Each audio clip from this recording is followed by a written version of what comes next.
Bird in the Classroom by Colin Thiele. The students drowsed and drowned in the teacher's ponderous monotone. Limp bodies looping in the wordy heat, melted and run together, desks and flesh as one, swooning and swimming in a sea of drone. Each one asleep, swayed and vaguely drifted with lidding eyes and lolling weighted heads, was caught on heavy waves and dimly lifted, sunk slowly, ears ringing in the syrup of his sound, or borne from the room on a heaving wilderness of beds.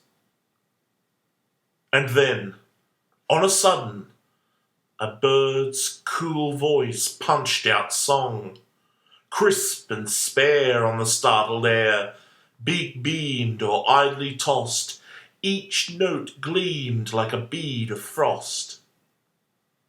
A bird's cool voice from a neighbor tree with 5 clear calls, mere grains of sound, rare and neat, repeated twice. But they sprang the heat like drops of ice.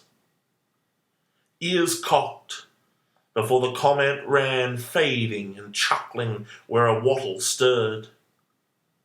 The students wondered how they could have heard such dreary monotones from man, such wisdom from a bird.